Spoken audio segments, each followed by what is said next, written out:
আল্লাহ মানা নবী মানা নয়, নবী মানলে আল্লাহ মানা হয়। সুবহানাল্লাহ সুবহানাল্লাহ। আল্লাহ মানা নবী মানা নয়, নবী মানলে আল্লাহ মানা হয়। এ কথা মিনুদ্দিনের নয়, স্বয়ং আল্লাহ তাআলা কোরআন পাকে কয়। আল্লাহ মানা নবী মানা নয়, নবী মানলে আল্লাহ মানা হয়। জোরে বল সুবহানাল্লাহ সুবহানাল্লাহ। বন্ধুরে আমার হালিমাতুস সাদিয়া রাদিয়াল্লাহু তাআলার ঘরে অনেক মুজিজা দেখা গিয়েছে বাবা, অনেক বিশিষ্ট অলৌকিক ঘটনা ঘটে গেছে। যাই হোক না কেন, এবার সময় হয়ে গেছে আমার নবীজিকে আপনার কিনা ফিরিয়ে আনবেন। আম্মা জান আমেনার ঘরে আপনার কিনা ফিরিয়ে আনবেন। হালিমাতুস সাদিয়া রাদিয়াল্লাহু তাআলা আমার নবীজিকে কোলে করে নিয়ে চলে আসতেছেন বাবা রাস্তায়। এমন সময় একজন মহিলা কুয়ার নিকটে দাঁড়িয়ে দাঁড়িয়ে কান্না আরম্ভ করে দিয়েছেন। হালিমাতুস সাদিয়া বলে, বল তুমি কাঁদো কেন এই জায়গায় কুয়ার নিকটে? ওই মহিলাটি বলছেন, হালিমা আমার একটি মাত্র সন্তান, আমি কুয়ার নিকটে এসেছি, আমার কোল থেকে সন্তানটা এই কুয়ার মধ্যে পড়ে গেছে, পানিতে হাবুডুবু খাচ্ছে, বুঝি এখনই মারা যাবে। হালিমা তুমি বলো না, আমার এই বাচ্চাটার মায়াতে আমি কাঁদি, আমি কি স্থির থাকতে পারি? আপনার আমার দয়াল নবী হাবিবে পাক সাহেবে লাউলাক জিন্দা নবী দরুদি নবী আমার উম্মতের দুঃখ দেখে সহ্য করতে পারেন না নবী। ওই নবী আমার নিজের থুতু মোবারক কুয়ার মধ্যে ফেলে দিয়েছেন। ওই ডোবা ডোবা বাচ্চাটা পানি ফোয়ারার মতো মেরে বাচ্চাটাকে উপরে উঠিয়ে দিয়েছে। সুবহানাল্লাহ সুবহানাল্লাহ। রাসূল আমার থুতু মোবারক দিলেন, জবানে বললেই তো বাচ্চাটা উপরে আসতো না, কিন্তু রাসূল আমার থুতু মোবারকা দিলেন। আল্লাহ পাক জানিয়ে দিলেন, হাবিব আপনার থুতু মোবারকা যেমন পৃথিবীতে আমি কোন ঔষধ বানাইনি তেমন। কেমন? আমার নবী পাকের থুতু মোবারকা হলো সমস্ত রোগের শিফা। কেমনে? আমার নবী আপনার নবী সাল্লাল্লাহু আলাইহি ওয়াসাল্লামের থুতু মোবারকা সম্পর্কে সাহাবায়ে কেরাম রিদওয়ানুল্লাহি তাআলা আলাইহিম আজমাইনকে আপনি জিজ্ঞাসা করুন।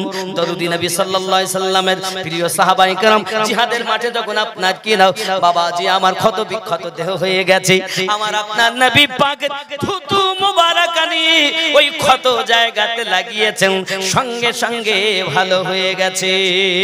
সুবহানাল্লাহ সুবহানাল্লাহ। ऐसा कोई माय का लाल है দুনিয়ায়? এমন কোন মায়ের লাল আছে যার থুতু মোবারক, যার থুতু লাগালেই কাটা জায়গা ভালো হয়? নাই। নাকের পোটা, নাকের পোটা বোঝেন তো, খাস আমার রাসূলে পাকের পোটা মোবারক সাহাবী রাসূল চেহারায় মলন করেছেন, কালো চেহারা পরিষ্কার হয়ে গেছে। সুবহানাল্লাহ সুবহানাল্লাহ। এমন থুতু মোবারক রাসূলে পাক সাল্লাল্লাহু আলাইহি ওয়াসাল্লামের থুতু মোবারকা হিজরাতের রাতে সিদ্দিক আকবর রাদিয়াল্লাহু তাআলা পায়ে লাগিয়ে দিয়েছেন, সাপের কাটা জায়গা বিষ পানি হয়ে গেছে। সুবহানাল্লাহ সুবহানাল্লাহ। ওই কুয়াতে নবী আমার থুতু মোবারকা দিলেন কেন? তার একটি মাত্র কারণ আল্লাহ পাক জানিয়ে দিলেন, আমার হাবিব আপনি থুতু মোবারকা দেবেন আর আমি আল্লাহ পাক দুইটি সেখানে আপনার মুজিজা দেখিয়ে দেব। এক হলো ডোবা বাচ্চা মায়ের কোলে ফিরে আসবে, মা সন্তুষ্ট হবে, আর কুয়ার পানিটাও আমি কিয়ামত পর্যন্ত মিঠা বানিয়ে দেব। এমন লবণাক্ত পানি আমার বান্দারা বান্দিরা যখন রাস্তায় চলাফেরা করি, মরুভূমি ময়দানে এসে পাপি পাশায় কাতর হলে কুয়ার নিকটে এসে তারা পানি উঠিয়েও পানি পান করতে পারে না, এত লবণাক্ত পানি আপনি থুতু মোবারকা দিবেন আর ওই পানিগুলো আমি আল্লাহ মিঠা বানিয়ে দেব। সুবহানাল্লাহ সুবহানাল্লাহ। আমার রাসূলে পাকের থুতু মোবারকার মুজিজা। আব্বাজি আমার শুধু তাই না, আপনার আমার নবী সাল্লাল্লাহু আলাইহি ওয়াসাল্লাম এই ধরাধামে একের পর এক যখন হালিমাতু সাদিয়া রাদিয়াল্লাহু তাআলা আনহার সঙ্গে আসলেন, আব্বাজি আমার আম্মা জান আমেনা রাদিয়াল্লাহু তাআলা আনহার কাছে থাকলেন। ওখান থেকে আপনার কিনা যখন আম্মা জান আমেনার বাড়িতে উনি রেখে যাচ্ছেন, অনেক মজুরি ওনাকে দিতে চান, উনি নিচ্ছেন না, শুধু বলতেছেন ওগো আব্দুল মুতাল্লিব, আমি হালিমাতু সাদিয়া আমি কোনো মজুরি চাই না, আমি একটা জিনিস চাই, আমি মুহাম্মদকে লালন পালন করিনি, মুহাম্মদ আমাকে লালন পালন করেছে। সুবহানাল্লাহ সুবহানাল্লাহ। শুধু এতটুকুই নয়, হযরতে হালিমাতু সাদিয়া রাদিয়াল্লাহু তাআলা না বলেন আমি যতদিন বাঁচবো এই বাচ্চাটাকে স্মরণ করেই বাঁচবো, এই সন্তানটাকে স্মরণ করেই বাঁচবো। কেমন এমন সন্তান আমি হালিমা জীবনে চোখে দেখিনি। আমি যে কি রেখে যাই মন আমার মানে না, তবু আমাকে চলে যেতে হবে। আব্বাজি আমার সোনাবানি কেরাম, যাই হোক না কেন উনি তো চলে গেলেন। আমার নবী আপনার নবী আম্মা জানের কাছে থাকতে লাগলেন। আম্মা জানকে বলেন আম্মা জি আমার আব্বা জান কোথায়? হযরতে আমেনা রাদিয়াল্লাহু তাআলা না বলেন বাবা মুস্তাফা তোমার আব্বা শুয়ে আছে অমুক জায়গায়। আম্মা জি আমি আমার আব্বাকে দেখতে চাই। সঙ্গে সঙ্গে আমার আপনার নবী পাকের আম্মা জান একদিন শ্বশুর আব্বাকে খেতে দিয়েছেন, দিতে দিতে বলছেন আব্বা আমি আপনার কাছে একটা কথা জানতে চাই। বলো মা আমেনা কি বলতে চাও? আব্বা গো আমি একটু ইয়াশরিফ দেশে যেতে চাই। কোথায় যাবেন? ইয়াশরিফ, মদিনাতুল মুনাওয়ারা, এখনো নাম হয়নি ইয়াশরিফ। আমার বাপের লয় ঘুরবো, ফিরে আমি আসবো, আসার পথে আমি আমার স্বামীর রওজাখানা আমার সন্তানকে জিয়ারত করি আনবো। আরো জোরে বলুন না ইয়া রাসূলুল্লাহ। ইয়া রাসূলুল্লাহ। হযরত আব্দুল মুতাল্লিব রাদিয়াল্লাহু তাআলা আনহু যখন এই কথা শুনলেন, চোখ দিয়ে টপ টপ টপ টপ করে পানি ঝরতে আরম্ভ করেছেন। আব্বা আমার এমন সময়তে হযরতে আমেনা বলেন আব্বুজি আমি আপনাকে মনে ব্যথা দিলাম নাকি? ওগো আমার শ্বশুর আব্বা আমি আপনার কলিজায় ব্যথা দিলাম নাকি? আমি ব্যথা দিতে চাইনি, আপনি আমার কথায় ব্যথা পাবেন না। কেমন ছিলেন বৌমা? শ্বশুরের চোখের পানি দেখে শ্বশুরের কাছে কাকুতি মিনতি করে। হযরতে আব্দুল মুতাল্লিব বলেন বৌমা আমি তোমার জন্য কাঁদি নাও, তবে আমার একটা কথা মনে পড়ে গেল, আমার বংশের ভিতরে সব থেকে সম্মানিত ছিল হযরতে হাশিম, সে চলে গেল আর ফিরে এলো না। তারপরে আমার বড় আদরের দুলাল ছিল হযরতে আব্দুল্লাহ, সেও গেছে তো আর ফিরে এলো না। আব্দুল্লাহর পরে তুমি আমার জানের প্রিয়, তুমি যখন আমার কাছে বিদায় চাইছো ইয়াশরিফ দেশে যাওয়ার নিয়ত করতেছো, আমি আব্দুল মুতাল্লিবের কলিজায় যেন হাশিমের কথা মনে পড়ে উঠেছে, আমার আব্দুল্লাহর কথা ভেসে উঠেছে। না জানি আমার বৌমা আমি পাবো কিনা জানি না, এই দুঃখে আমি চোখ দিয়ে পানি ঝরাতে লেগেছি। বৌমা কেমন দেখেন, শ্বশুর কাঁদে বৌমার জন্য, আর আজকালকার বৌমা এমন ভালো, চলে গেলে শ্বশুর বেঁচে গেল। ঠিক নেই, শ্বশুরকে দেখতে পারে না, শাশুড়িকে দেখতে পারে না। বৌমা এরকম না, এখানকার বৌমারা খুব ভালো, এরা শ্বশুর শাশুড়িকে খুব যত্ন করে, খুব ভালোবাসে। আমার মা খালা শুনে নেন, রাতের বেলা করবেন না ঝালা পালা, নাম আমার আমিনুদ্দিন আলী। দুটি কথা আপনাদেরকেও বলি, শুটিং শাটিং ফিটিং, কাঁধে মেরেছো সিফটি পিনার হুকিং, ঘাড়ে ঝুলিয়েছো ধেনাচিকে একটা ব্যাগ। ফকির বাগানের যুবক তোরা ঘুরে ঘুরে আমার দিকে দেখ, লাম খালি মিম খালি নুনের পেটে এক নোক্তা, ওরমা ফাঁকা নিমতলা খালি কপালেতে এক নোক্তা। এ কেমন মা? এই মায়ের পেটে কখনো আলা হযরতের প্রেমিক জন্ম নিতে পারে না, এই মায়ের পেটে গাউসে পাকের প্রেমিক জন্ম নিতে পারে না, এই মায়ের পেটে কখনো রাসূলের আশিক জন্ম নিতে পারে না। পারে তবে ডুপ্লিকেট ওয়ালা হবে, নামাজও পড়বে সুদও খাবে, নামাজও পড়বে মিথ্যাও বলবে, নামাজও পড়বে পরে জোর করে আল ঠেলে চাষ করবে। এজন্য তারা বলে আমরা নবীর দিওয়ানা, সুদ বন্ধ হবে না, আমরা নবীর দিওয়ানা, নামাজ বন্ধ দেব না, আমরা নবীর দিওয়ানা, গাঁজা খাওয়া বন্ধ হবে না। ফকির বাগানের ছেলেরা এরাম না, এরা খুব ভালো। এখানে এরাম লোক নাই, এরা সব খাঁটি মানুষ। আমার মায়েরা বলছেন আমরা নবীর দিওয়ানি, সিরিয়াল দেখা বন্ধ দিবনি। আমরা নবীর দিওয়ানি, পর্দায় থাকতে পারবনি। আমরা নবীর দিওয়ানি, আস্তে কথা বলবনি। ওরে আমার মা খালা করোনা মা ঝালা পালা, আমার নবী পাক জানিয়েছেন আদায়ুসু লা ইয়াদখুলুল জান্নাহ, দায়ুস ব্যক্তি কখনো জান্নাতে যেতে পারবে না। সাহাবী রাসূল রিদওয়ানুল্লাহি তাআলা আলাইহিম আজমাইন জিজ্ঞাসা করেন, হুজুর দায়ুস কাকে বলে গো নবী? দায়ুস ব্যক্তি কাকে বলে গো হুজুর? আমার দরদি নবী বলেন, আমার দরদি রাসূল বলেন, নিজের স্ত্রী, নিজের মেয়ে, নিজের বোন একজন মহিলা জাহান্নামে যাবে, চারজন পুরুষকে জোর করে টেনে টেনে জাহান্নামে নিয়ে যাবে। সাহাবী রাসূলেরা বলেন, হুজুর কাকে কাকে নিয়ে যাবে? বলে এক নাম্বার নিয়ে যাবে তার বাপকে জাহান্নামে, কারণ মেয়েটা বলবে আয় আমার আল্লাহ, আমি বেপরদায় চলতাম, আমার আব্বা আমাকে শাসন করেনি। বাপ। দুই নাম্বার, বাপ যদি না থাকে মরল হলো, মাতুব্বার হলো বড় ভাই, বড় ভাইকে দাও। তিন নাম্বার, যার স্বামী নাই, বাবাজি আমার তিন নাম্বারে তার স্বামী, স্ত্রী পর্দায় থাকে না, তার দায়িত্ব নিতে হবে স্বামীকে। বাবা আমার স্বামী যদি আপনার না কিছু বলে, স্বামী দোষী হবে, তাহলে বাপ যাবে, ভাই যাবে, স্বামী যাবে। চার নাম্বারে তার বড় বেটাও, কারণ বাপ না থাকলে দায়িত্ব হলো বড় বেটার উপরে। মাকে বলবে মা তুমি পর্দায় চলো, শরিয়াতের হুকুম হলো এই, তরিকতের হুকুম হলো এই, হাকিকাতের হুকুম হলো এই, মারেফাতের হুকুম হলো এই, কিছুই তো জানে না বাবা। তাহলে একটি মেয়ে জাহান্নামে যাবে, চারটি পুরুষকে টেনে টেনে নিয়ে যাবে। বাবাজি এই জন্য জান্নাতের চৌখাটের গায়ে লেখা আদায়ুসু লা ইয়াদখুলুল জান্নাহ, দায়ুস ব্যক্তি কখনো জান্নাতে প্রবেশ করতে পারবে না। একটি মেয়ে জাহান্নামে যাবে, চারটি পুরুষকে জোর করে টেনে টেনে নিয়ে যাবে।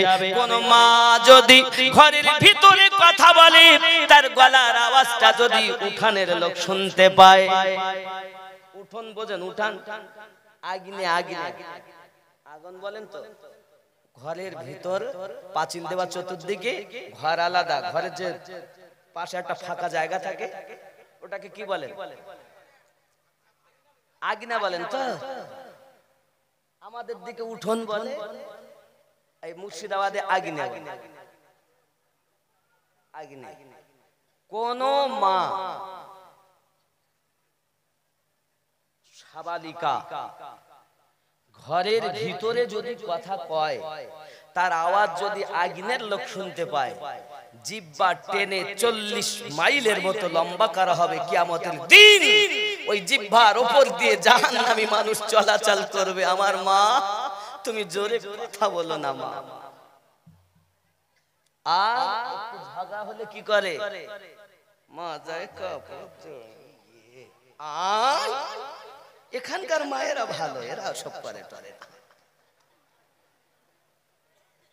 কেন চিনলি না রে মন, কেন বুঝলি, কেন চিনলি মন, কেন বুঝলি না রে মন। গরিবুল্লাহ হুজুর আল্লাহর ওলি মাওলানা, কেন চিনলি না রে মন, কেন বুঝলি। জোরে বলুন না সুবহানাল্লাহ। আল্লাহর ওলি মাওলানা কেমন। এই জায়গায় থাকতে ভালো লাগে, ভালো লাগে। এর থেকে ভালো লাগে মদিনায় গেলে। মক্কায় একবার কেউ যদি আল্লাহ বলে, 1 লক্ষ বার আল্লাহ বলার সওয়াব। সুবহানাল্লাহ। কোথায় কোথায়? এ হাত দিয়ে আল্লাহর খানায় কাবা ধরে এসেছি। এ বাবা, আজ আমি আপনাদের কাছে এসেছি বাপ, 1 রাকাত নামাজ যদি কেউ মক্কায় আদায় করে, 1 লক্ষ রাকাত নামাজের সওয়াব পাওয়া যায়। সুবহানাল্লাহ, সুবহানাল্লাহ।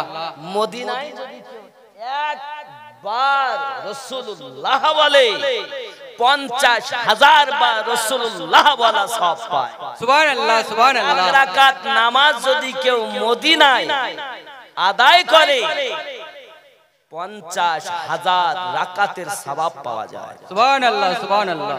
আমার ভালো লাগে না আমি যাব মদিনায়, আমার ভালো লাগে না আমি যাব, আমার ভালো লাগে না আমি যাব মদিনা। মদিনাতে না গেলে মনে শান্তি লাগে না, আমার ভালো লাগে না আমি, আর জোরে আমার ভালো লাগে না আমি, মদিনাতে না গেলে মনে শান্তি লাগে না, আমার ভালো লাগে না আমি যাব মদিনা। জোরে বলুন না সুবহানাল্লাহ। মনে আসেতে আশা, মনে আসে যে আশা তোমার সাথে হবে মোর দেখা, মনে আসে যে আশা তোমার সাথে হবে মোর দেখা, পাখির মতো থাকলে ডানা, পাখির মতো থাকলে ডানা উড়ে যেতাম মদিনায়, আমার ভালো লাগে না আমি যাব মদিনায়, আমার ভালো লাগে না আমি যাব মদিনা। 5 ওয়াক্ত নামাজ যারা করিবে আদায়, 5 ওয়াক্ত নামাজ যারা করিবে আদায়, নামাজ না পড়িলে তোমার মিরাজ হবে না, আমার ভালো লাগে না আমি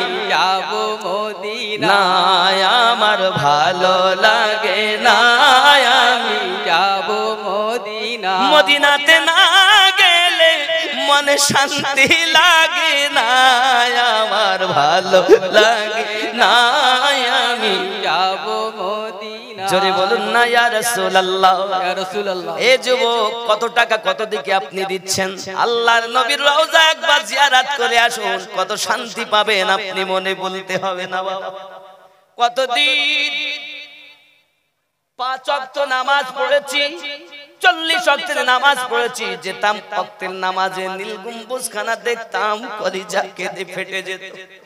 আয় আমার নবী, আপনি তো মুর্দা নন, জিন্দা নবী, মাজারে শুয়ে আছেন। আমার নবীকে যারা দেখতে পায় তারাই তো সাফল্য মণ্ডিত হয়েছে। হে যুবক সোনাবানিকেরা, আমার নবী দেখার কথা কি বলবো বাবা। 55 হিজরিতে সৈয়দ আহমদ রেফাই রাহমাতুল্লাহ আলাইহি একজন নবীর আশিক মদিনা মুনাওয়ারায় পৌঁছেছেন, বারবার নামাজ পড়ছেন, প্রত্যেক ওয়াক্তে কান্না করছেন, দরুদি একবার কি আপনার দিদার আমি পাবো না? আব্বা আমার এমন কোন হাজি নাই মদিনার মাটিতে চোখের পানি না ফেলে ফিরে এসেছেন তার দেশে। যুবকরে আমার, ওই মদিনাতুল মুনাওয়ারার কথা আপনাকে আমি ভাষায় বর্ণনা করতে পারবো না বাবা। আপনি চলে যান মদিনায়, দেখবেন কত শান্তি লাগে। পৃথিবীর কোথাও এত শান্তি নাই যত শান্তি আশিকদের জন্য মদিনায় আছে। সুবহানাল্লাহ সুবহানাল্লাহ। যুবক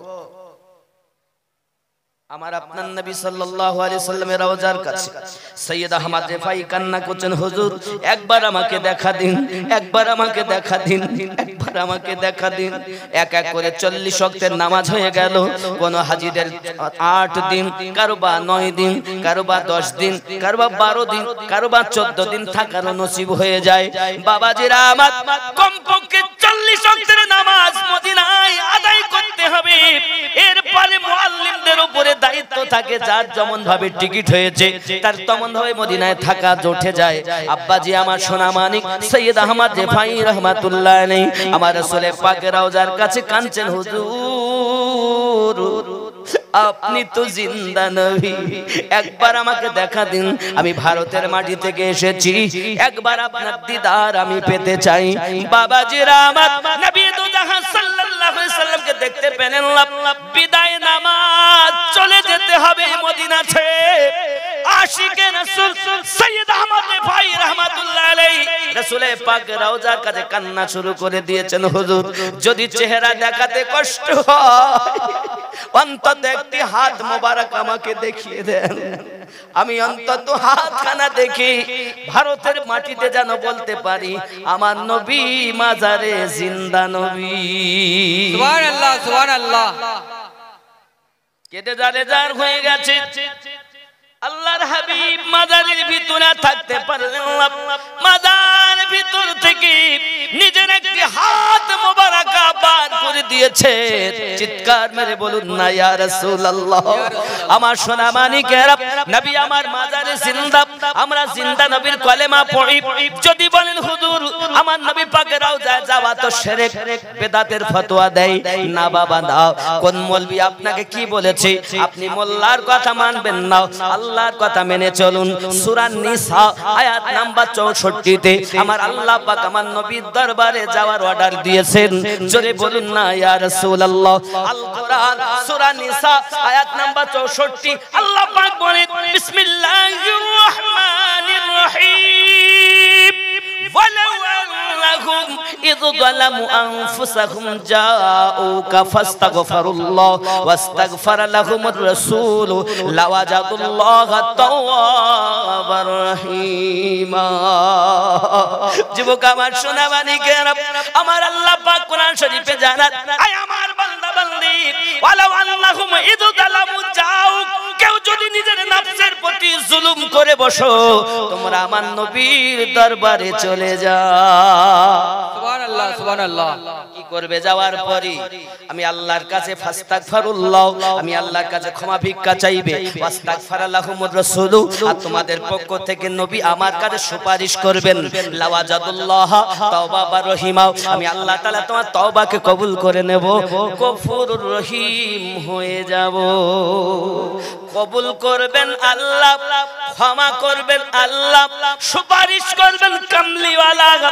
কামলিওয়ালা সুপারিশ না করলে আল্লাহ ক্ষমা করবেন না। বোঝা গেল এই আয়াতে কারিমা কোরআন মাজিদ বলেন নবীর দরবারে যাও, আর কিছু মোল্লা বলে নবীর দরবারে যাওয়া যাবে না, শিরকের ফতোয়া দেয় না, দেয় না। মোল্লার কথা মানবেন না আল্লাহর কথা মানবেন? আল্লাহর কথা। আল্লাহ বলছেন যেতে, আর মোল্লা মানা করছে।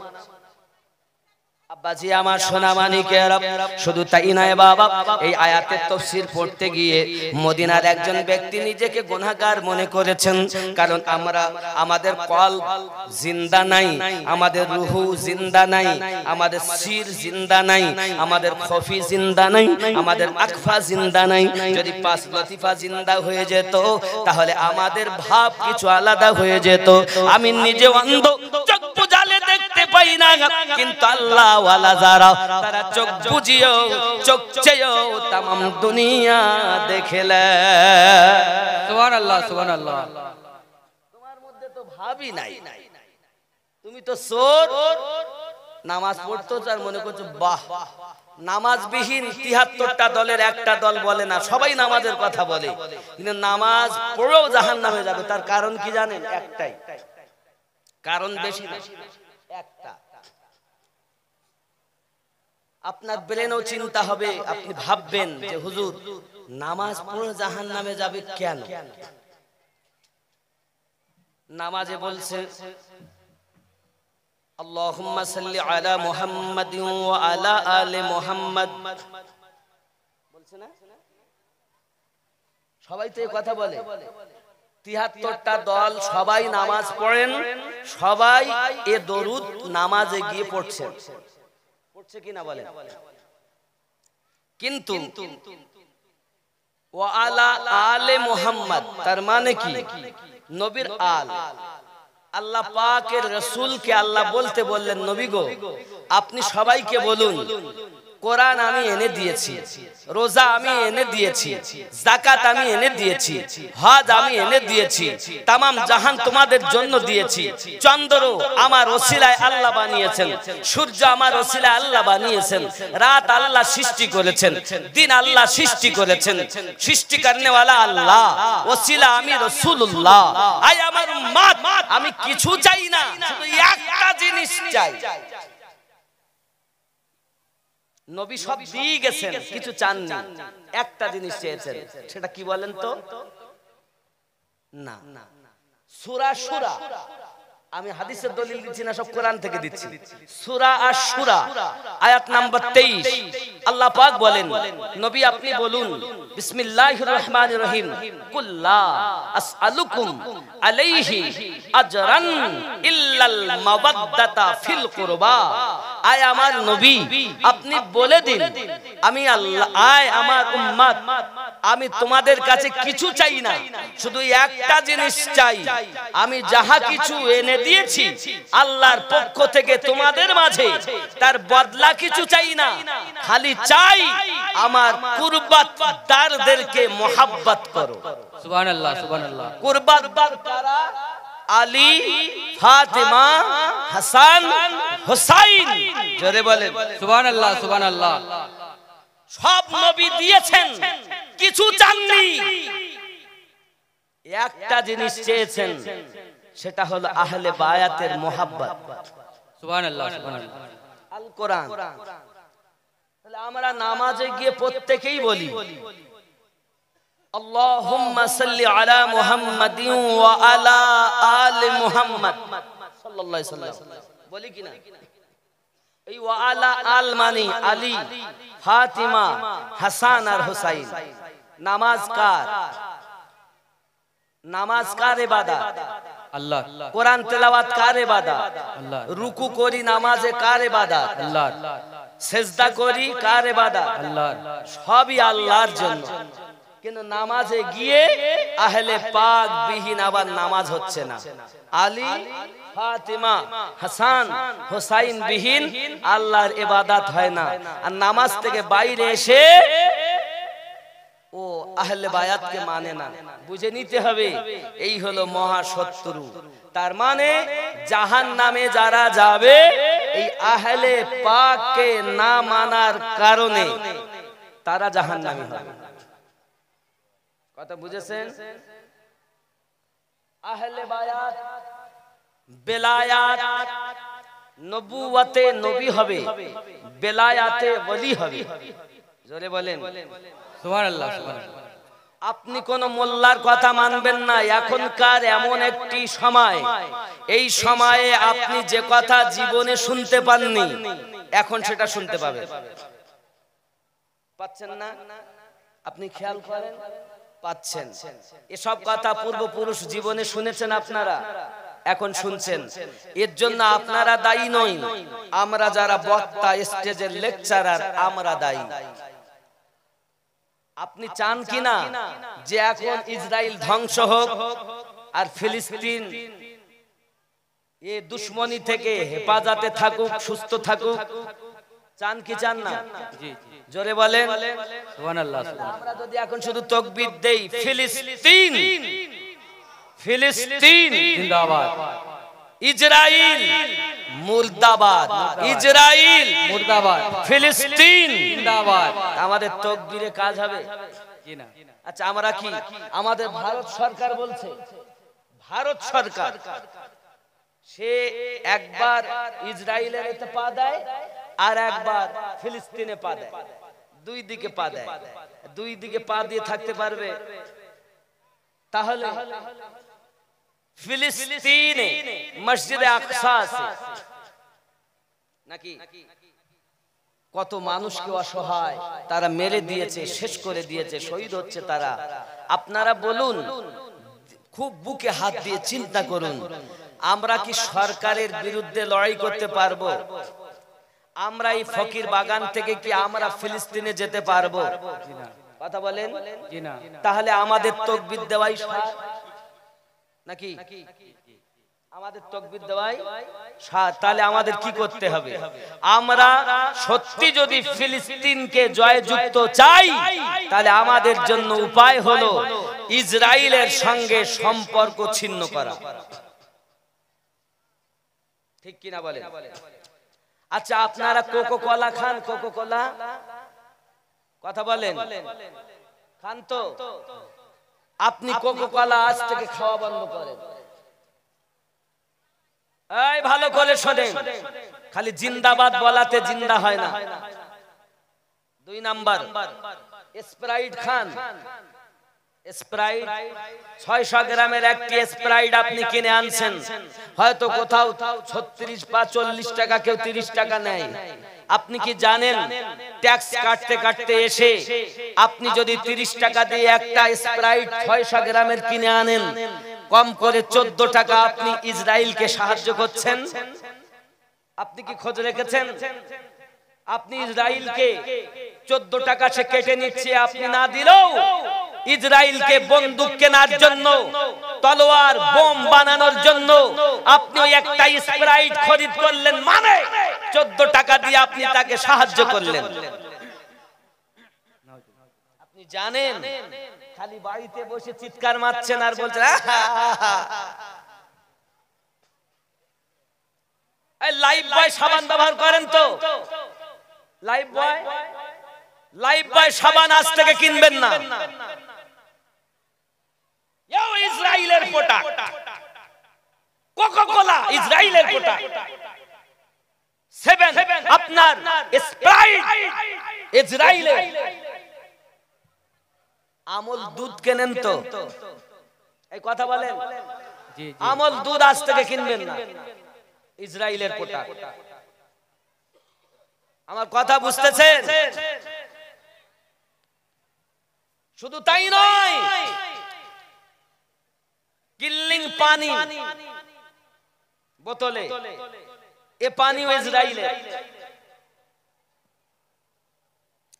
আমরা ভারতবাসী, ভারত আমাদের গর্ব। আমরা ভারতের জল জিরা খাবো, পানি জিরা খাবো, তো স্প্রাইট খাবো না। এই রাজি আছেন তো? ভারতের জিনিস জলজিরা খাবো, আমরা স্প্রাইট খাবো না, লাইফ বয় সাবান নেব না। এইরূপ অনেক প্রোডাক্ট আছে ইসরায়েলের, যা খরিদ করলে আপনি ডাইরেক্ট না যেতে পারলেও আপনি টাকা দিয়ে তাকে সাহায্য করছেন। কথা বুঝতেছেন আমার? তাহলে এই টাকা দিয়ে সাহায্য করা বন্ধ করুন। খালি মুখে বললে হবে না, আপনি টাকা দিয়ে অনেক সাহায্য করছেন। রাজি আছেন তো? এই সব থেকে বয়কট করতে হবে ইসরায়েল দেশটাকে। আছেন রাজি? বাবা, আমার কথা হয়তো অনেকের ভালো লাগবে না, বাবাজি আমার।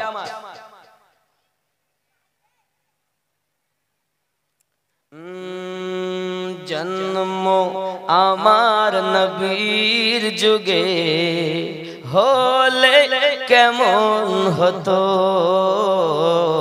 জন্ম আমার নবীর যুগে হলে কেমন হতো। খুব মোহাব্বতে জন্ম আমার নবীর যুগে হলে কেমন হতো, তুই নয়নে রসূল পাক দেখিলে কেমন হতো,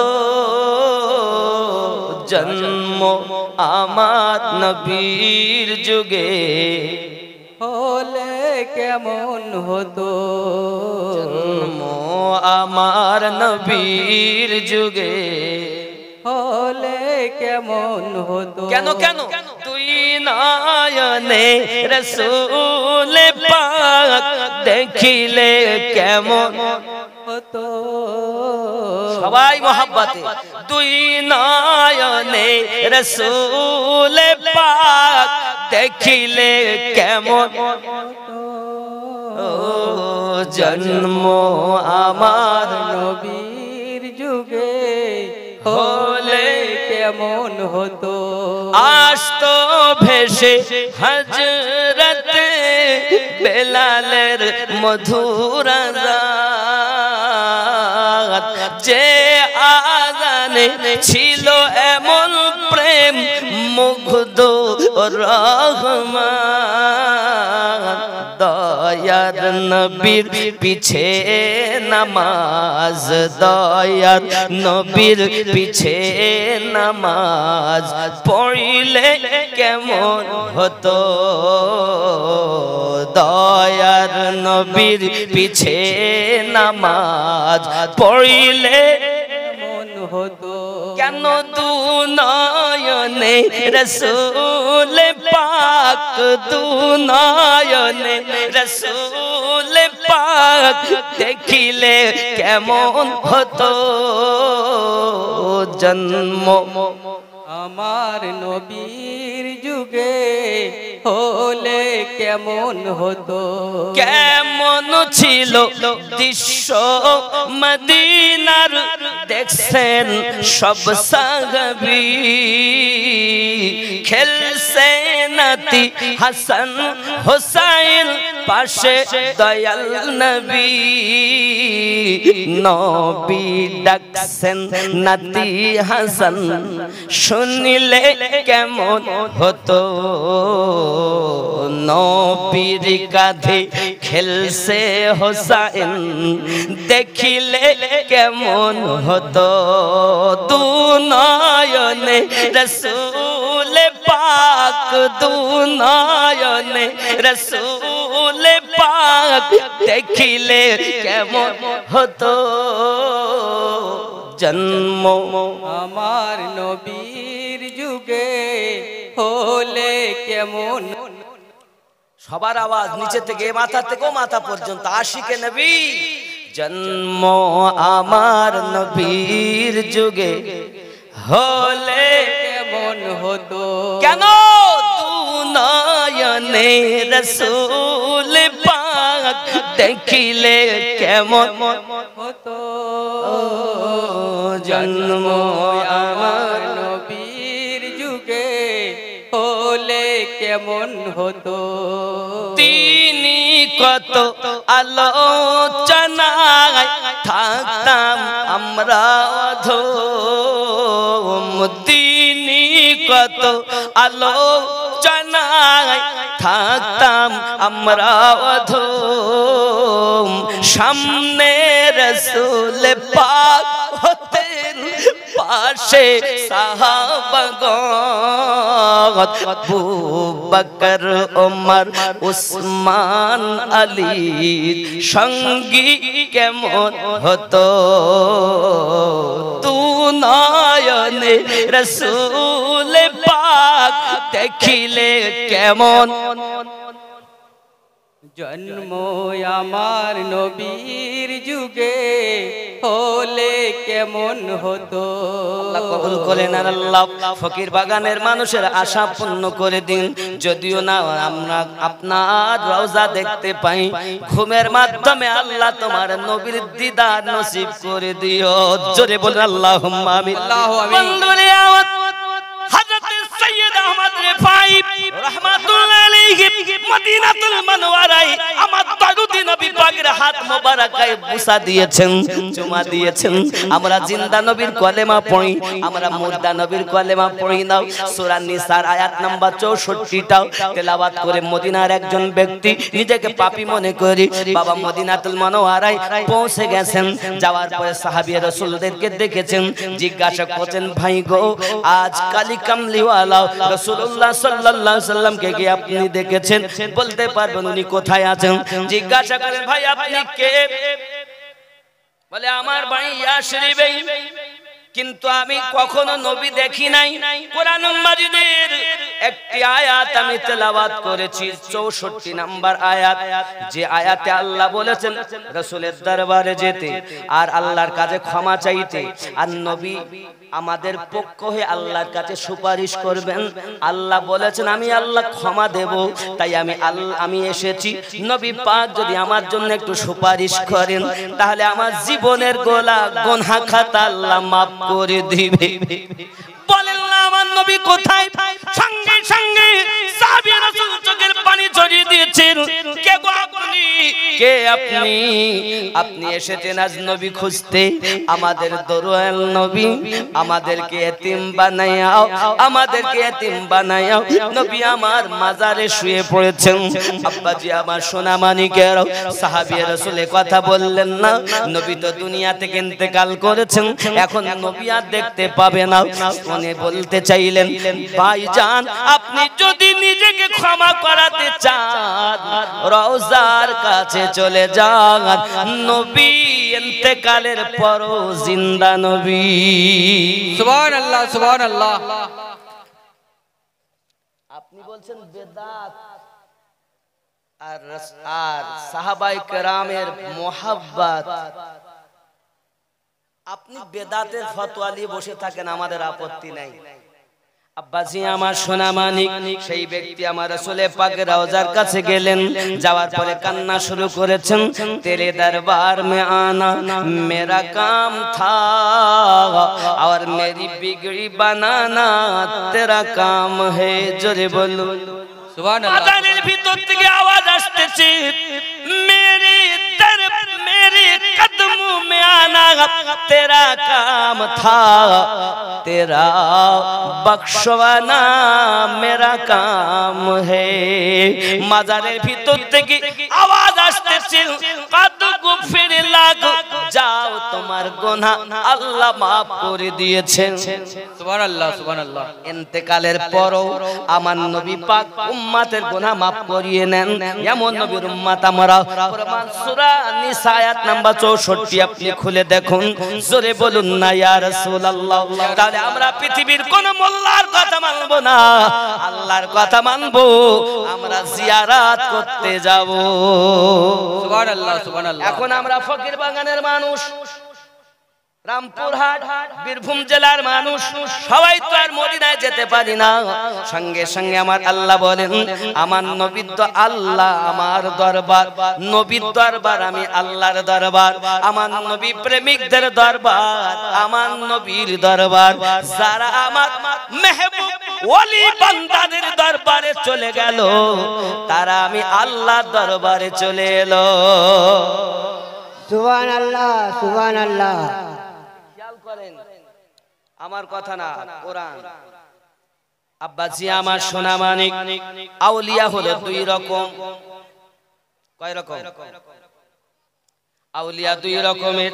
এক নাম্বার আউলিয়া আব্বা আমার খাঁটি আউলিয়া, সঠিক আউলিয়া। কোরআন মাজিদের সূরা ইউনূসের 62 নাম্বার মানে 10 নাম্বার সূরা 62 নাম্বার আয়াতে যে আউলিয়া ইনি হলেন আল্লাহর আউলিয়া।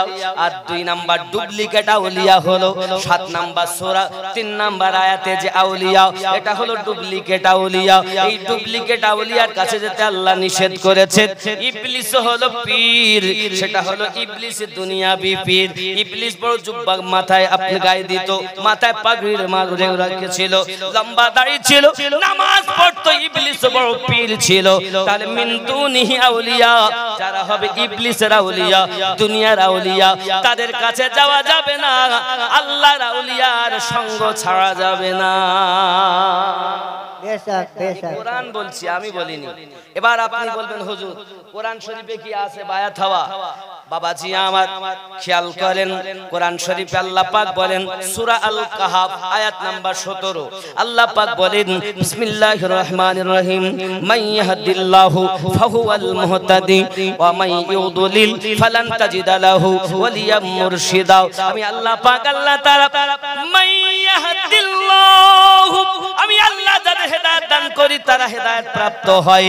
ওয়া মান ইউদ্লিল, আর আমি আল্লাহ যাদের পথভ্রষ্ট করি কি হয়? আমি আল্লাহ যাদের গোমরা করি। ওয়া মান ইউদ্লিল ফালান তাজিদা লাহু ওয়ালিয়াম মুরশিদা। একজন পথ প্রদর্শক হিসাবে মুর্শিদকে খুঁজে পাবে না। তাহলে মুর্শিদ পেয়েছে যারা, আল্লাহর কোরআন মোতাবেক হেদায়েত প্রাপ্ত হলো তারা। সুবহানাল্লাহ সুবহানাল্লাহ। কোরআন আব্বাজি আমার সোনা মানিক, এজন্য আমি আগেই বলেছি নিজেকে চেনুন, নিজেকে জানুন, নিজের ভিতরেই কলবগুলোকে আপনার কিনা চিন্তা করুন। যেমন মাওলানাদের কাজ, মুফতিদের কাজ, মুহাদ্দিসদের কাজ আলাদা, পীর ও মুর্শিদের কাজ হলো আলাদা। যেমন বাবা খেয়াল করুন, পৃথিবীর জমিনে মাওলানাদের কাজ হলো জামা পরিষ্কার রাখো, পোশাক পরিষ্কার রাখো, উযু বানিয়ে নাও, দেহ পাক করে নাও, জায়গা পাক করে নাও, নামাজ পড়তে চলে যাও, এমন ভাবে দাঁড়াবে, এইভাবে নামাজ পড়বে, এইভাবে রুকু করবে, এইভাবে সিজদা করবে।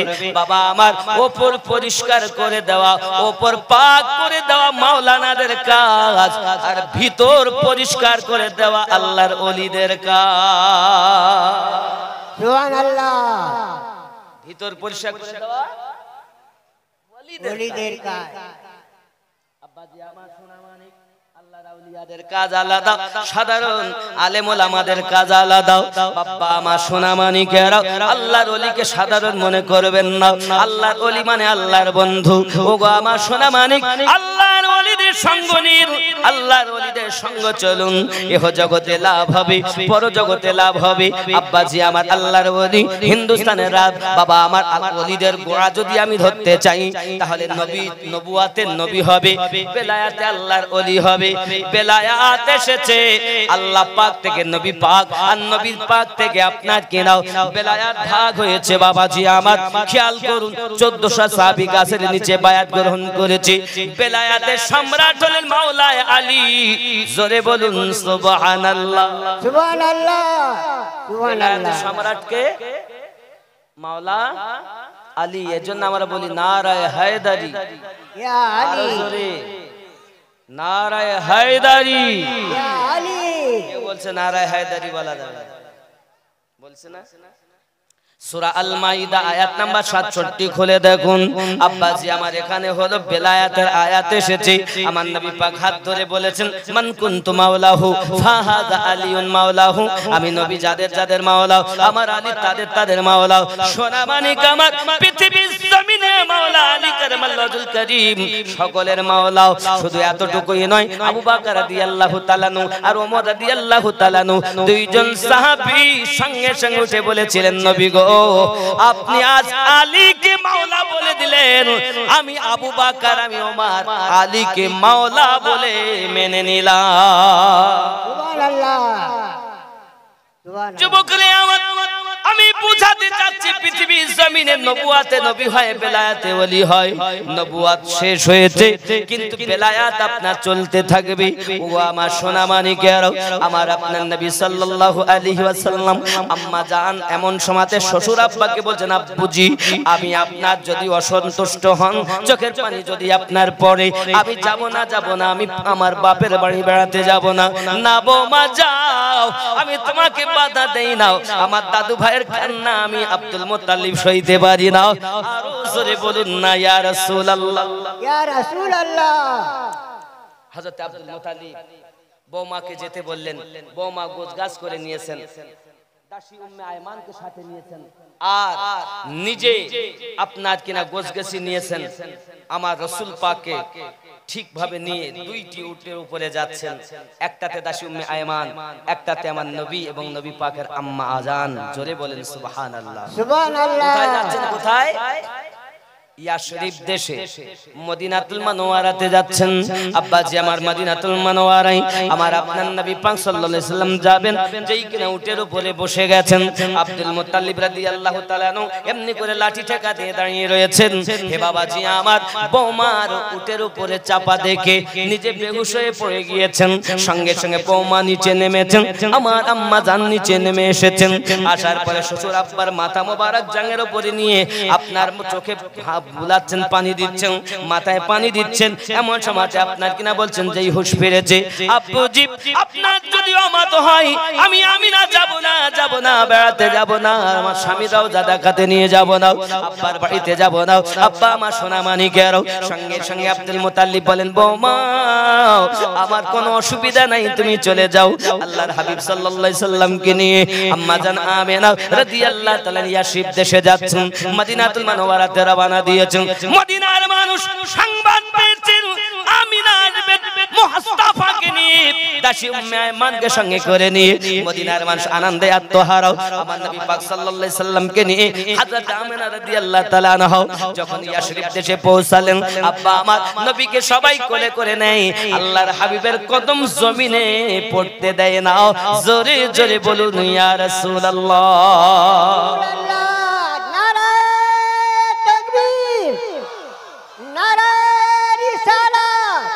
मौलाना आमिनुद्दीन नक्शबंदी साहेब जिंदाबाद খেয়াল করে আব্বাসি আমার এই বেলায়াতে আসবো তবে নবুয়াতের কথা আরো একটু বলবো নাকি খেয়াল করেন আমার আপনার নবী সাল্লাল্লাহু আলাইহি ওয়াসাল্লাম মদিনাতুল মুনাওয়ারাতে যেই না পৌঁছিয়েছেন সঙ্গে সঙ্গে ডাক দিয়ে বলতেছেন দাসী উম্মে আয়মান ওগো আমিনা ওগো আমার আমিনা আমি আপনার কাছে একটি কথা বলি কি কথা বলো না উম্মে আয়মান আমার মনে বড় আশা আমার মনে বড় সাধ আমি একটু মদিনার ইয়াশরিব দেশের শহরটা একটু ঘুরতে চাই ওগো আমিনা আপনি যদি আমাকে অর্ডার দিতেন আমি মুস্তাফাকে সঙ্গে করে নিয়ে ইয়াশরিব দেশটা একটু ভ্রমণ করে আসতাম আমিনা বলে ঠিক আছে দাসী উম্মে আয়মান তুমি যেতে পারো বাজারে ঘাটে কিন্তু জেনে রাখো খবরদার যদি কেউ তোমার কাছে নাম জিজ্ঞাসা করে তুমি যেন নাম বলবে না যে তোমার নাম দাসী উম্মে আয়মান যদি মুস্তাফাকে কেউ জিজ্ঞাসা করে ছেলেটার নাম কি খবরদার নাম বলবে না বাড়ি যদি জিজ্ঞাসা করে তাও বলবে না কোনো কথা যেন তুমি উত্তর দেবে না বলো তুমি আমাকে কথা দাও সঙ্গে সঙ্গে দাসী উম্মে আয়মান বলেন ঠিক আছে আমিনা আমি কাউকে কোনো উত্তর দিব না আমার রাসূল পাকের হাত মোবারক ধরে দাসী উম্মে আয়মান ইয়াশরিবের শহর বেড়াতে যাচ্ছেন এখনো শহরে প্রবেশ করেননি অনাতি দূরে একজন পাদ্রী রাহিব বসে রয়েছেন এমন সময়তে আপনার কি নাও আমার রাসূল পাককে দেখেছেন বাবা দাসী উম্মে আয়মানকে দেখেছেন ছুটে পাশে এসে বলতেছেন ওগো তোমাদের বাড়ি কোথায় বলো না হযরত দাসী উম্মে আয়মান কোনো উত্তর দিলেন না ওই বাচ্চাটার নাম কি তাও বললেন না তোমার নাম কি তাও বললেন না বাবাজি রাহিব বুঝতে পেরেছি আমাকে কোন উত্তর দেবে না সঙ্গে সঙ্গে বলছেন যদি উত্তর না দাও আমি শুধু নাম বলবো তুমি শুধু মাথাটা হিলিয়ে হ্যাঁ আর না আর উত্তর দেবে আমি তাতে বুঝে নেব তুমি ঠিক কথা বলতেছো আব্বাজি রাহিব সঙ্গে সঙ্গে আপনার কিনা জিজ্ঞাসা করছি আপনাদের বাড়ি কি মক্কা নগরী আপনার নাম কি দাসী উম্মে আয়মান এই ছেলেটার নাম কি মুহাম্মদ এই ছেলেটার আব্বার নাম কি আব্দুল্লাহ এই ছেলেটার দাদুর নাম কি আব্দুল মুত্তালিব এই ছেলেটার মায়ের নাম কি আমিনা এর মক্কা নগর থেকে এসেছো বলো হ্যাঁ আমি ঠিক বলছি কি নাও দাসী উম্মে আয়মান শুধু মাথা কানে হিলিয়ে বললেন হ্যাঁ সঙ্গে সঙ্গে রাহিব হাত দুটি জড়ো করে দিয়েছে ওগো দাসী উম্মে আয়মান অনুরোধ করি মা তোমায় আমি তোমায় মিনতি করি মাও আমি তোমার কাছে রোনাজারি করি মাও খবরদার যেন তুমি বাজারের ভিতরে যেও নাও খবরদার তুমি যেন ভিতরে প্রবেশ করো নাও কেন করব না তার একটাই মাত্র কারণ মা দাসী উম্মে আয়মান তুমি জানো না আমি নিজে হলাম তওরাতের পণ্ডিত আমি জব্বুরের পণ্ডিত তওরাত আমার মুখস্থ জব্বুর আমার মুখস্থ আমি তওরাতের হাফেজ তওরাতের ভিতরে লেখা আছে এই বাজারে এই ইয়াশরিব থেকে যিনি আসবে এক মুস্তাফা যখন ইয়াশরিব শহরে আসবে তার সঙ্গে দাসী উম্মে আয়মান থাকবে তাই আমি তোমার নামটা আমি তওরাতের ভিতরে পেয়েছি এই ছেলেটার আব্বার নাম আমি তওরাতের ভিতরে পেয়েছি দাদুর নামটা আমি তওরাতের ভিতরে পেয়েছি আপনার আম্মার নামটা তওরাতের ভিতরে পেয়েছি এই দাসী উম্মে আয়মান তোমার কাছে অনুরোধ করি বাজারের ভিতরে শত শত রাহিব এই ছেলেটা দুশমন হয়ে বসে আছে সেই আসবে তার যা কতল করে দেবে বলে রাহিবের দল বাজারে বসে রয়েছে ওগো দাসী উম্মে আয়মান অনুরোধ করি রে মা এই বাচ্চাটাকে নিয়ে যেন তুই বাজারের ভিতরে যাস না মা ফিরে যাও কারণ দুশমন জানি দুশমন বাজারে ভর্তি হয়ে আছে দাসী উম্মে আয়মান আমার মুস্তাফাকে নিয়ে আগাতে আগাতে পারলেন না, ফিরে বাড়িতে চলে গিয়েছেন। হযরত আমিনা রাদিয়াল্লাহু তাআলা বলেন, ও উম্মে আয়মান, ব্যাপার কি তুমি চলে এলে? ও গো বোন আমিনা, আমি গিয়েও যেতে পারলাম না, আমি গিয়েও যেতে পারলাম না। এই ঘটনা রাহিব আমাকে এই কথা বলেছি। ওরে আমার সোনা মানিকেরাও, এখনো নবুয়ত এলান হয়নি। আমার নবীর নবুয়তের সাক্ষী হযরত আদম পয়গম্বর দিয়ে গেছেন, আমার নবীর নবুয়তের সাক্ষী ইব্রাহিম পয়গম্বর দিয়ে গেছেন, আমার নবীর নবুয়তের সাক্ষী ঈসা পয়গম্বর দিয়ে গেছেন, আমার নবীর নবুয়তের সাক্ষী পৃথিবীর সমস্ত তামাম নবীগণ দিয়ে গেছেন। আমার নবী পাকের নবুয়তের সাক্ষী আপনার কিনা বেদ পুরাণের ভিতরে, ত্রিপিটকের ভিতরে, বাইবেলের ভিতরে, জিন্দা বিস্তার ভিতরে এমন কোন ধর্মগ্রন্থ নাই যে ধর্মগ্রন্থের ভিতরে আমাদের রাসূল পাকের কথা উল্লেখ করা নাই রে বাবা। ওরে আমার সোনা মানিকেরা, আপনি তো বলতেছেন 40 বছর বয়সে নবী হয়েছেন। না না না না না, আমাদের নবী তখন থেকে নবী যখন আসমান জমিন চাঁদ সিতারা কিছু ছিল না, আমার আল্লাহর নিকটে আমাদের নবী নবী হিসাবে ছিলেন।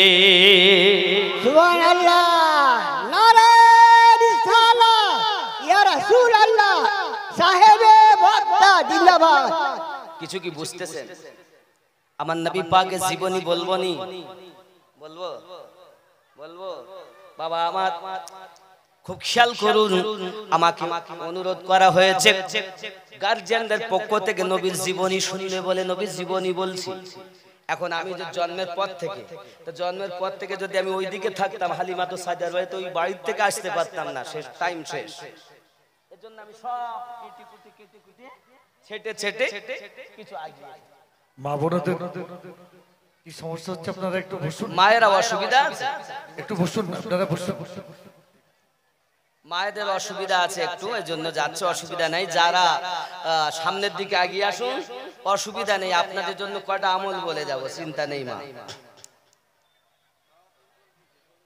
হ্যাঁ হ্যাঁ, খাবার, ও খাবার শুরু করে দিয়েছে, তা ভালো, অসুবিধা নেই। খাবার দিয়েছে যখন, খাওয়া তো ইয়ে তো শুনবে না, এ তো খাবে নাকি? বলি ইয়ে এমন একটা গোডাউন।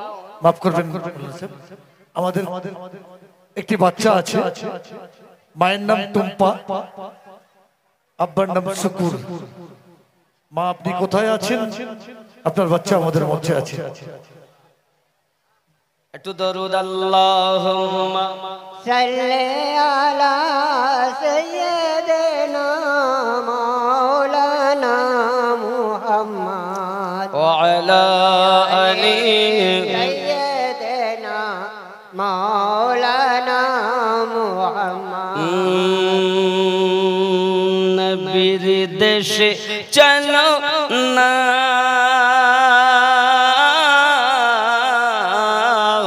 জিয়ারতে ওই মদিনা, স্বপ্নে আমি দেখি সোনার মদিনা।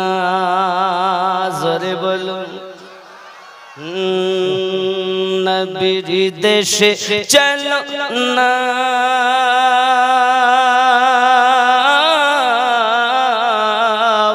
জিয়ারতে ওই মদিনা, স্বপ্নে আমি দেখি সোনার মদিনা।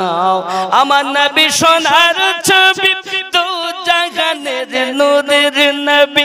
আমার নবী সোনার ছবি, দু জাহানের নূরের নবী। সেই নবীকে দেখার তরে মন হলো মোর দিওয়ানা, স্বপ্নে আমি দেখি সোনার মদিনা। ও গো নবীর দেশে চলো না,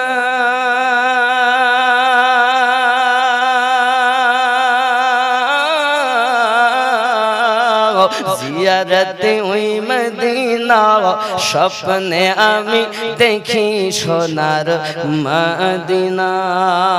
জোরে বলে সকলে দেখি সোনার মদিনা। ইয়া রাসূলুল্লাহ, কি দেখছেন? মদিনা। এই গ্রামে কারোর নাম সাবিনা। ওগো বাবা রাগ করো না মা, স্বপ্নে আমি দেখি শুধু সাবিনা। ফকির বাগানের মানুষ তোমরা জানো না, স্বপ্নে আমি দেখি শুধু সাবিনা। ওরে ভালোবাসে শুধু মেম্বারের মেয়ের নাম সাবিনা তো ওরে শুধু ভালোবাসে তো স্বপ্নে দেখি আমি শুধু সাবিনা কারণ নাম হলে রাগ করে না মাগো বুঝানোর জন্য যে যারে প্রেম করে সে তাকে স্বপ্নে দেখে ঠিক না আপনি যদি নবীকে ভালোবাসেন তো নবীকে দেখতে পাবেন জোরে বলুন না সুবহানাল্লাহ সুবহানাল্লাহ সুবহানাল্লাহ স্বপ্নে আমি দেখি সোনার মদিনা স্বপ্নে আমি দেখি সোনার মদিনা খোদা তোমার কাবা ঘর নিও মোদের মেহমান করে আমিন আরো জোরে বলুন আল্লাহুম্মা আমিন খোদা তোমার কাবা ঘরে নিও মোদের মেহমান করি কত হাজিরা সব তওয়াফ করে মোদের কেন ডাকো না স্বপ্নে আমি দেখি সোনার মদিনা ওগো নবীর দেশে চলো না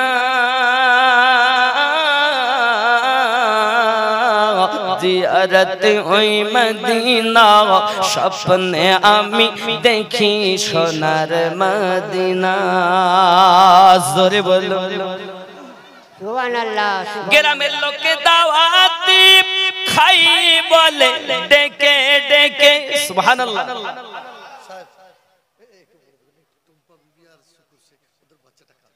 টুম্পা বিবি আর শুকুর শেখ আপনাদের এক বাচ্চা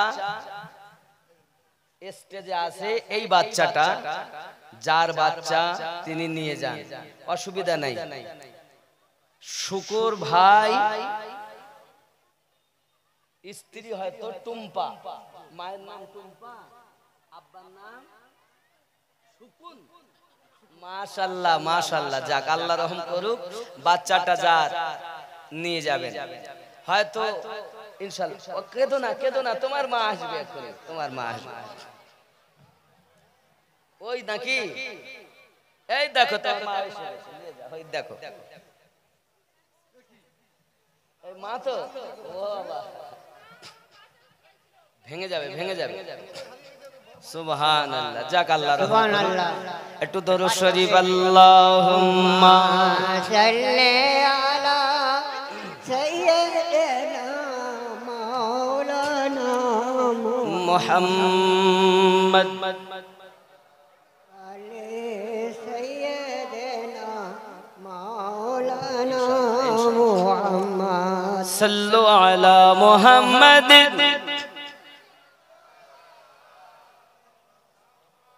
हरदम ज़बान से निकालो पाक हरदम ज़बान से निकालो शफी बंधुरे बाबारे हज़रत अम्मा आमिना রাদিয়াল্লাহু তাআলা আনহা বলেন ও দাসী উম্মে আইমান এমন ঘটনা তুমি আমাকে শোনালে এমন কথা তুমি আমাকে শোনালে আমার মুহাম্মাদের জন্মের আগে আমি অনেক আভাস দেখেছি দাসী উম্মে আইমান তুমি যাহা জানো না আমি আমিনা তাহা জানি যাই হোক না কেন ইয়াসির দেশে থাকলেন বাবা এমনি করে মানুষ দলে দলে দেখতে আসে সংবাদ মানুষ পায় দলে দলে দেখতে আসে দাসী উম্মে আইমানকে নিয়ে হযরত আম্মা আমিনা রাদিয়াল্লাহু তাআলা আনহা বলে আর ইয়াসির দেশে আমার থাকা হবে না এবার আমাকে আবার ফিরে যেতে হবে মক্কাতে হযরত আম্মা আমিনা রাদিয়াল্লাহু তাআলা আনহা যদি কোনো মানুষ দেখতে পান এক রাস্তা ছাড়া এক রাস্তায় চলে যান এমনি করে আপনারা এগিয়ে আসতেছেন মাকামে আবু আই যখন এসেছেন আমার নবীকে ডাক দিয়ে বলছেন বাবা মুস্তাফা ও বাবা মুস্তাফা ওই যে দেখো না তোমার আব্বা আব্দুল্লাহর রওজা মোবারক আমার আপনার নবী দু জাহানের বাদশা হাবিবে পাক সাহেবে লাউলাক সাল্লাল্লাহু আলাইহি ওয়াসাল্লাম এতিম নবী বাপ যে কত আদরের হয় যাদের দুনিয়াতে আব্বা নাই তাদের কাছে জিজ্ঞাসা করুন বাপ হারা বেদনা কেমন হয় যাদের দুনিয়াতে আম্মা নাই আম্মা হারা বেদনা তাদের কাছে জিজ্ঞাসা করুন কত বেদনা হয় এই যুবকেরা আমার পৃথিবী জমিনে সবথেকে মধুমাখা ডাক হলো মা যাদের জীবনে নাই তারা জানে আব্বা মা কেমন হয় যুবকরা আমার নবী পাক সাল্লাল্লাহু ইরশাদ করেন যদি কোনো সন্তান সকালবেলা উঠে তার আম্মা জানের দিকে তাকায়, তার আব্বা জানের দিকে তাকায়, আর যদি মায়ার নজরে বলেন ইনি আমার আম্মা জান, ইনি আমার আব্বা জান, তার নামায় আমালে কবুল হওয়া হজের সওয়াব লিখে দেওয়া হয়। এই যুবকের বিবির দিকে তাকালে কবুল হওয়া হজের সওয়াব পাওয়া যায় না, কিন্তু আমার নবী হাদিস শরীফের ভিতরে জানান যদি কোন সন্তান তার মায়ের মুখ পানে চাইয়া বলে ইনি আমার গর্ভধারিণী মা, ইনি আমার পেটে রাখা মা, ইনি আমার ছোট্টবেলায় কষ্ট করা মা, আমার নবী পাক সাল্লাল্লাহু আলাইহি সাল্লাম বলেন তার নামায় আমালে হজে মাবরুর হজের সওয়াব লিপিবদ্ধ হয়। আরো জোরে বলুন ইয়া রাসূলুল্লাহ। যুবকরে আমার নবী পাক সাল্লাল্লাহু আলাইহি ওয়াসাল্লাম আরো বলেছেন পৃথিবীর জমিনে সাহাবী রাসূলেরা জিজ্ঞাসা করেন হুজুর যদি কোনো সন্তান সকাল থেকে সন্ধ্যা পর্যন্ত তার আব্বা এবং মাকে 100 বার দেখে কি হবে? আমার নবী পাক সাল্লাল্লাহু আলাইহি সাল্লাম বলেন আমার আল্লাহ বড় দয়ালু, যদি কেউ মায়ের মুখ পানে তাকায়, আব্বার চেহারা পানে তাকায়, ইনি আমার আব্বা জান যিনি মাথার ঘাম পায়ে ফেলিয়ে লালন পালন করেছেন, তাহলে 100 বার তাকালে 100 হজের সওয়াব লিখে দেওয়া হয়। এরে আমার যুবকেরা মায়ের দিকে মায়ের নজরে তাকাবে, আব্বার দিকে মায়ের নজরে তাকাবে। আজ মা বৃদ্ধাশ্রমে কেন, আজ বাপ বৃদ্ধাশ্রমে কেন? এই সন্তান যুবকেরা আমার আমি আপনাদের অনুরোধ করব পৃথিবীর মাটিতে মা বাপকে কষ্ট দেবে না। মায়ের দিকে তাকালে হজের নেকি পাওয়া যায়, আব্বার দিকে তাকালে হজের নেকি পাওয়া যায়। আব্বা হলো জান্নাতের দরওয়াজা, আর মায়ের কদমের নিচে সন্তানের জান্নাত। চিৎকার মেরে বলুন না সুবহানাল্লাহ। আছে না এমন সন্তান মাকে ভালোবাসে না, মাকে ধরে মারে, বাপকে ধরে মারে, আছে না এরকম? আব্বা অনুরোধ করব আপনাদের কাছে আমার দরদি নবী সাল্লাল্লাহু আলাইহি ওয়াসাল্লাম আম্মা জানকে রেখে আব্বা জানের রওজা মোবারকের কাছে হাজির হয়ে গেলেন। দাসী উম্মে আয়মান সহ দূরে আম্মা জান আমেনা দাঁড়িয়ে আছেন। আব্বাজি আমার দাঁড়িয়ে থাকতে থাকতে বসে গেলেন। বসে যখন গেছেন অগাধ কষ্ট হয়েছে ওনার, এমন সময়তে চোখটা বন্ধ হয়ে এসেছে। চোখটা বন্ধ হয়ে আসার পরে উনি দেখতেছেন যেন হযরতে আব্দুল্লাহ রাদিয়াল্লাহু তাআলা আনহু মাজারের উপরে উঠে হাত সামনে দিয়ে ডাক দিতেছি, কিতাবের মধ্যে আসতেছি যদি কোনো মৃত ব্যক্তি আপনার হাত সামনে দিয়ে ডাকে এটাই হলো মৃত্যুর লক্ষণ, এটাই হলো মৃত্যুর লক্ষণ। যদি কোনো মৃত ব্যক্তি হাত সামনে দিয়ে ডাক দেয় এসো এসো, এটাই হলো মৃত্যুর লক্ষণ। ওরে আমার সোনা মানিকেরা, হযরত আম্মা জান আমেনা রাদিয়াল্লাহু তাআলা আনহা বলেন আমি দেখতেছি আমার স্বামী জান আমাকে ডাক দিতেছেন, মাথাটা আপনার চক্কর খেয়ে গেল। সঙ্গে সঙ্গে দাসী উম্মে আয়মান আম্মা জান আমেনা রাদিয়াল্লাহু তাআলা আনহাকে আপনার জাঙ্গের উপরে রেখে দিয়েছেন। আমেনা বলতেছেন দাসী উম্মে আয়মান আমার মুস্তাফাকে একটু ডেকে দাও। আমার আপনার নবী সাল্লাল্লাহু আলাইহি ওয়াসাল্লাম আব্বা জানের রওজা আছে আম্মা জানের কাছে এসেছেন। আমার নবী পাক সাল্লাল্লাহু আলাইহি ওয়াসাল্লামকে বলতেছেন ও বাবা মুস্তাফা আমি আমেনা তোমাকে উপদেশ দিয়ে দেই, বাবা রে প্রত্যেক নতুন জিনিস পুরাতন হয়ে যায়, আমিও তোমার বাবা তোমার ছেড়ে হয়তো চলে যাব রে বাবা। মক্কা মুকাররমা থেকে মদিনা মুনাওয়ারা যে ঘটনা ঘটেছে ইয়াসিরের সমস্ত ঘটনাগুলো তুমি তোমার দাদু জানের কাছে গিয়ে সবগুলো খুলে খুলে বলবে। দাসী উম্মে আয়মানকে বলছেন ও দাসী উম্মে আয়মান তুমি জানো না দাসী উম্মে আয়মান আজ থেকে আমার বেটা মুস্তাফার দায়িত্ব আমি তোমায় দিলাম। আমার বেটা দাসী উম্মে আয়মান তুমি আমার বেটার মায়ের মতো, তুমি আমার মুস্তাফার মায়ের মতো থাকবে।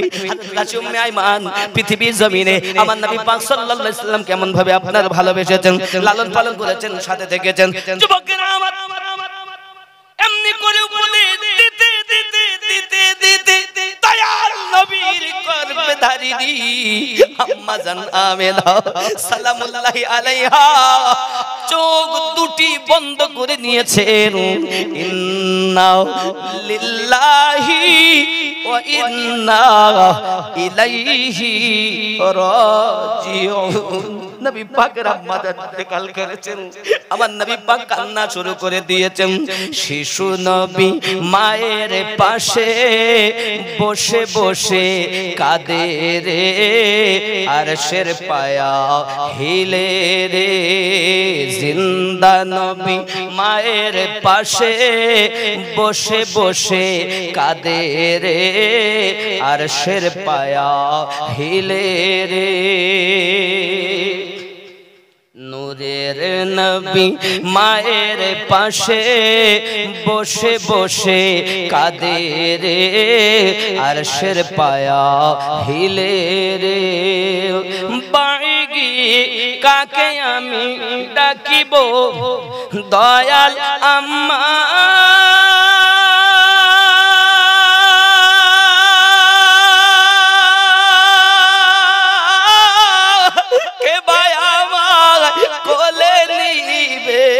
কে বা দিবে মুখে চুমা, গর্ভে এতিম পিতা হারা, গর্ভে এতিম পিতা হারা, মাও গেল চলে রে, আরশের পায়া হিলে রে। নূরের নবী মায়ের পাশে বসে বসে কাঁদে রে, আরশের পায়া হিলে রে।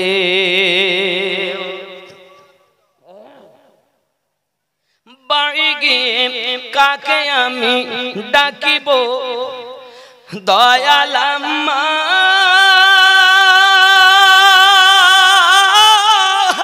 ওরে কে বায়া কোলে নিবে, কে বা দিবে মুখে চুমা, গর্ভে এতিম পিতা হারা, গর্ভে এতিম পিতা হারা, মাও গেল চলে রে, আরশের পায়া হিলে রে। নূরের নবী মায়ের পাশে বসে বসে কাঁদে রে, আরশের পায়া হিলে রে। যুবকরে আমার পৃথিবীর জমিনে যাদের মা নাই, জিজ্ঞাসা করুন তাদের মা হারা বেদনা কেমন বেদনা। বাবা পৃথিবীতে সব থেকে মধুমাখা ডাক হলো মা। শীতের রাত, গরিব মানুষ, বাচ্চাদের কাজ হলো বারবার পেশাব করা অভ্যস্ত, ভিজিয়ে দেয় যখন মা আলাদা ন্যাকড়া পাল্টে ভিজাটা টেনে শুকনাটা দেয়। আব্বা গো আমার এমনি করে আপনার আবার একটু পরে মা ঘুম, যে মায়ের বিয়ে যখন প্রথম হয়েছে বিছানায় ঘুমালে আর চোখ খোলে না, ওই মা যখন সন্তান জন্ম দিয়েছে মায়ের ভালো ঘুম হয় না, বারবার চেতন হয়ে যায়। আর বাচ্চার পিঠের নিচে হাত লাগাইয়া দেখে পেশাব করে ভিজিয়ে দেয়, মা শুকনো ন্যাকড়াটা দিয়া ভিজাটাকে টেনে নেয়, এমনি করে দেয়, বারবার পেশাব করে, মায়ের ঘুম হয় না। বাবা কয়েকবার যখন মা দিয়েছে শুকনো ন্যাকড়া, আবার হাত দিয়ে দেখে পেশাব করে ভিজিয়ে দিয়েছে, মা জননী মাথার কাছে হাত দিয়ে দেখে আর শুকনো ন্যাকড়া নাই। মা করলো কি, নিজের বাবা আমার নিজে ওই কাপড়টা বিছিয়ে পেশাবের উপরে শুয়ে যায়, আর যে জায়গায় মা শুয়েছিলেন ওই শুকনো জায়গাতে কলেজার টুকরাটাকে শুইয়ে রেখে দেয়। কিছুক্ষণ পর আবার মা পিঠের নিচে হাত দিয়ে দেখে বাচ্চা আবার পেশাব করে জায়গাটা ভিজিয়ে দিয়েছে। জননী মা ওই বাচ্চাটাকে বুকের উপরে নেয়, বুকের গরম জায়গাতে থাক, আল্লাহ আমার বাচ্চা যদি পেশাবের উপরে ভিজা জায়গাতে থাকে তাহলে তার ঠান্ডা লেগে যাবে, তার জ্বর হয়ে যাবে। আমি মা আমার জীবনের থেকে বেশি আমার বাচ্চাটাকে মোহাব্বত করি। যে মা তোমাকে এত কষ্ট করে লালন পালন করেছি, ওই মাকে তুমি আজ বিবি পাইয়া ভুলে গেলে কেমন সন্তান গো তুমি, কেমন বাচ্চা তুমি। তোমার মায়ের কথা কি তোমার মনে পড়ে না রে বাবা? আল্লাহ পাক বলেন ও বিল ওয়ালিদাইনি ইহসানা, তোমরা তোমার পিতামাতার প্রতি সৎ ব্যবহার করো। আমার যুবক জওয়ানেরা, পৃথিবীর জমিনে মায়ের খেদমত করুন, আব্বার খেদমত করুন। আপনার আব্বা এবং মায়ের সম্মুখে কখনো মাথা উঁচু করে কথা বলবেন না বাবা। আব্বা মায়ের সম্মুখে আসামীর মতো থাকবেন, কারণ এহ জগৎটা পর জগৎটা মঙ্গলময় হবে যদি মা আর আপনার আব্বা একবার দিল থেকে দোয়া করে দেয়, আল্লাহ আমার বাচ্চাটাকে তুমি দুনিয়ায় আলেম বানাইয়া দাও, মুহাদ্দিস বানাইয়া দাও, ইঞ্জিনিয়ার বানাইয়া দাও, মাস্টার বানাইয়া দাও, কারেন্টের মতো মায়ের দোয়া কবুল হয়ে যায়।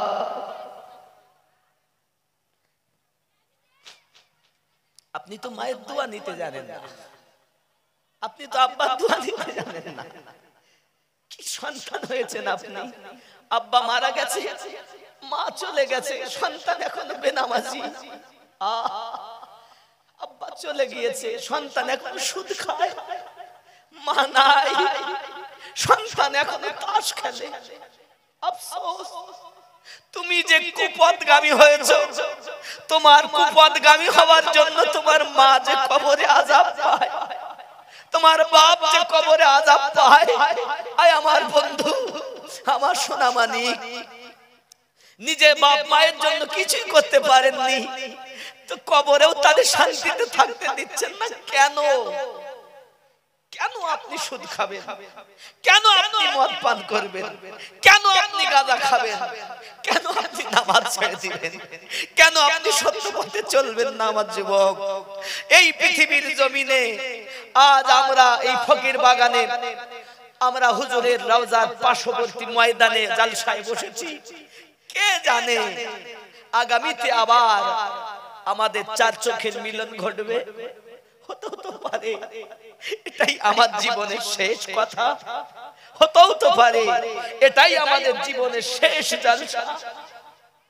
যুবক, যা ভুল করেছেন দুনিয়ায় আজ তওবা করুন আর নামাজি হয়ে যান, আল্লাহ ওয়ালার পথে চলুন, আল্লাহর ওলিদের মোহাব্বত অন্তরে গেঁথে নেন। এ দুনিয়া ক্ষণস্থায়ী দুনিয়া, 70-80 বছর 90 বছরের দুনিয়া, কোটি কোটি বছর আমাদের থাকতে হবে বাবা। আমার রাসূল কেঁদেছেন আর বলেছেন আর দুনিয়া মাজরাতুল আখিরাহ, দুনিয়াটা হলো আখিরাতের খেতিবাড়ি। যুবক, কোটি কোটি বছরের বাজার 60-70 বছরে করতে হবে যুবক। খেয়াল করে, ছেলে আপনার হবে না, মেয়ে আপনার হবে না, বন্ধু আপনার হবে না, যদি গহীন কবরে আপনার পাশে কেউ হয়, আমার দয়াল নবী আপনার পাশে দাঁড়িয়ে যাবে, মিজানে নবী আপনার পাশে দাঁড়িয়ে যাবেন, পুলসিরাতে আপনার পাশে নবী দাঁড়িয়ে যাবেন, জাহান্নামের গেটে নবী দাঁড়িয়ে যাবেন, হাসরের ময়দানে নবী দাঁড়িয়ে যাবেন। যুবক, আমরা নবীর উম্মত দাবি করব কেমন করে? এই জীবনে যদি আমার নবীকে আমরা না দেখতে পাই, জীবন বৃথা জীবন হয়ে যাবে বাবা।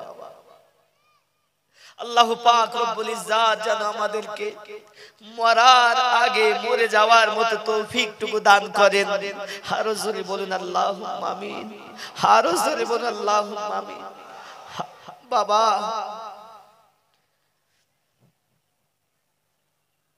রাসূল করিম আম্মা জানের রওজা, আম্মা জানকে রেখে দাসী উম্মে আয়মান খবর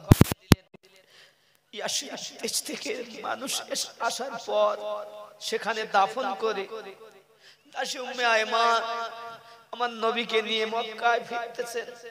এদিকে খাজা আব্দুল মুতাল্লিব রাদিয়াল্লাহু তাআলা পথের ধারে প্রতিদিন দাঁড়িয়ে দাঁড়িয়ে অপেক্ষা করে কখন আমার মুহাম্মদ আসবে, কখন আমার বৌমা আসবে। প্রতিমধ্যে যদি কাউকে দেখতে পেতেন, জিজ্ঞাসা করতেন, আমার আমেনাকে আসতে দেখেছো? কেমন বৌমা ছিলেন তিনি, যার জন্য শ্বশুরের খাওয়া হয় না, যার জন্য শ্বশুরের আরাম হয় না। হে মা, আপনাদের কাছে অনুরোধ করব, বৌমা হয়ে যেন শ্বশুর বাড়ি আসবেন না, যদি পারেন তো বাড়ির মেয়ে হয়ে শ্বশুর বাড়িতে আসবেন। আর শাশুড়ি দিগকে বলবো, আপনারা যেন শাশুড়ি হবেন না, মা হবেন। যেদিন থেকে আপনি কবুল বলেছেন, সেদিন থেকে নিজের পেটে ধরা মা শাশুড়ির মতো হয়ে গেছে। আর স্বামীর মা আমার নিজের গর্ভে ধারিণী মায়ের মতো হয়ে গেছে। কারণ আপনার মা যদি হাজার সতীতা মহিলা হয়, আর আপনি যদি খারাপ হন, তো শ্বশুর বাড়িতে অল্প কিছু হলেই মানুষেরা বলা বলি করে, আসলে এর মা খারাপ ছিল। আর আপনার মা যদি হাজার খারাপ হয়, আপনি যদি ভালো হন, তো আপনার শ্বশুর বাড়ির লোকেরা বলবে, আসলে এর মা ভালো, তাই তো তার বাচ্চাটা ভালো।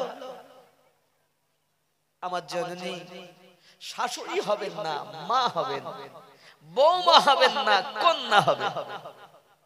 যদি এই চিন্তা থাকতো শাশুড়ির ব্রেনের মধ্যে, তাহলে বৌমার অল্প একটু ভুলের কারণে পাশের বাড়িতে গিয়ে শাশুড়ি কখনো গল্প করত না।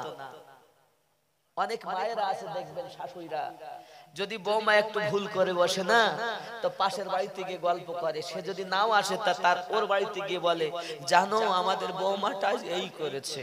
সে জানতো না। হ্যাঁ গো, তোমার ওই পড়োশি তোমার ভালো চায় না মা, তুমি কেন গোটা পাড়াতে গিয়ে বলছো কেন? ঘরের কথা পরের বলতে নাই। কই আপনার মেয়ে যদি একটু ভুল করে, আপনি তো কারো কাছে পরিচয় দেন না। আর বৌমা অপরের মেয়ে বলে বলতে বড় মজা লাগে। মা শাশুড়ি হবেন না, মা হন, বৌমা হবেন না, কন্যা হন। দেখবেন সংসারে শান্তি ফিরে আসবে। আল্লাহ আমাদের সকলকে যেন বুঝ শক্তি দান করেন। জোরে বলি আমিন। একটু দরুদ আল্লাহুম্মা। বাবা দেখতে দেখতে 12 বাজতে যায়, 9:30 11:30 টাইম দিলাম আপনাদের জন্য। আমি বলছি বাবা, জানি না হয়তো এটাই শেষ জালসা, আর হয়তো দেখা নাও হতে, আর হয়তো দেখা নাও হতে পারে। আব্বা পাশাপাশি একটু দরুদ শরীফ পড়ো। আল্লাহুম্মা